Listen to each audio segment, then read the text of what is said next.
I had known for at least 4 months that something was going on with my husband. In that time, I had the end of my first pregnancy, had given birth to my first child. And so one night he had made the choice to go to Ozfest. I wrote him a letter and left it for him so that when he came home, he would find it. And it was basically, your basic letter of, hey, you know what's going on? I know there's something going on between Yeah. us. At about 2 a.m., he woke me up. He had the letter in Wow. hand. I sat up in bed and he's like, we need to talk. I said, okay, we're doing this now. And um, the first thing out of his mouth was, I have an apartment. At that time, he kept saying there wasn't another woman. I found out later there was, but he basically did a complete 180 in his life. At the time, he was the head usher at our church. He was the person who greeted people when they walked in the church doors. He was on our board, and everyone was shocked. I remember him going down the stairs and walking out our door, and I was just following him, trying to realize what, or figure out like what, absorb. Am I dreaming? I really was in that state of like, This can't be real. This can't be exactly. happening right now. And so I remember watching him walk out the door and saying his name one more time. I remember he turned around and I just said, don't do this. And he looked at me for maybe a second and just walked out. And when did you talk to him again? Or when did he come to you again to talk? It was a couple days later. I was still in the phase of don't throw away our marriage. I wasn't mad at him yet. I was just still in the shock of the moment. He just started being very honest. He told me about, he eventually told me about the other woman. He told me that, the porn thing I think came out a little later. I just went through some of the stuff he had left behind. I was just, packing it up to throw it out or give it to him or whatever. And my brother was helping me with that. And the both of us found stashes. Not only did I feel betrayed for myself, but we had a 3-month-old. And, how can you look at pictures of naked women? You have a daughter. Like, to me, that was just, how can you do both of those things? How did he hide it so well, though?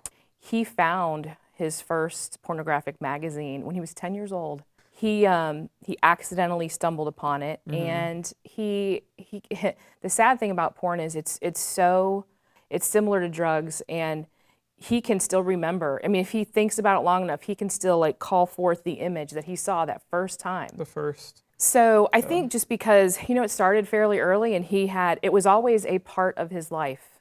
And, he also says that he thought getting married would sort of take care of it, and it doesn't. So I think he perfected the art of hiding it. And I think most people who are addicted to porn do that.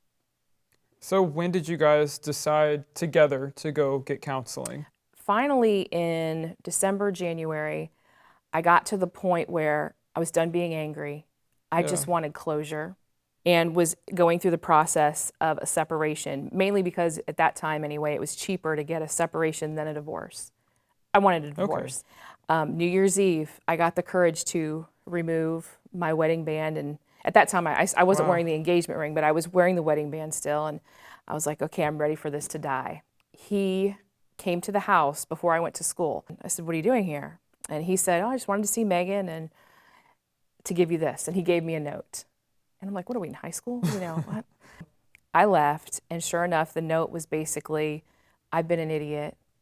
I would love to have another chance, but I understand if that's not what you want. And he had this God moment where he feels like God just kind of lifted the fog, and he looked around at his life and thought, how did I get here? What am I doing? We started going to counseling. It was intense, very intense. So we did that for about 4 months before I allowed him to move back into the house. It took some time, but I finally got to the point where I said to God, how can I do this? I don't know how people can get over this pain of betrayal. I feel like over the course of, 3, 4, 5 months, God just started healing my heart. And he started showing me that if I could forgive Greg truly and move on, it was my chance to have, first of all, an intact marriage, but also, more importantly, have a man who truly understood the dangers of pornography. So it wasn't until July of 2001 that we finally got to the point where we're like, okay, let's do this. And we renewed our vows. It's not that, I don't want people to think things were perfect then. That it was still, even though I went through with that and we had the ceremony, in my heart, I was still like, okay, God, you've healed a lot in me, but You really have to be there. And is that when you decided to renew the vows that well, I had already started seeing change, yes, and Okay. that's what encouraged me. And especially when I was seeing him on a consistent basis be spiritual and be a different Greg than I had ever known, a different Greg with God. I'm not saying our marriage is perfect. I don't think any marriage is, but I feel like we are a stronger couple for going through what we did. People approach you afterwards, and it's sad. I mean, I can count on one hand the number of times I've heard of a successful sort of, bridge back to a marriage that's been broken. And there's a song out now. It's a fairly recent song by Casting Crowns called Broken Together.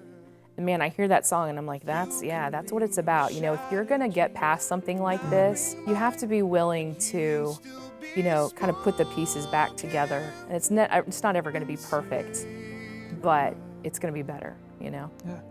The only way will last forever is broken.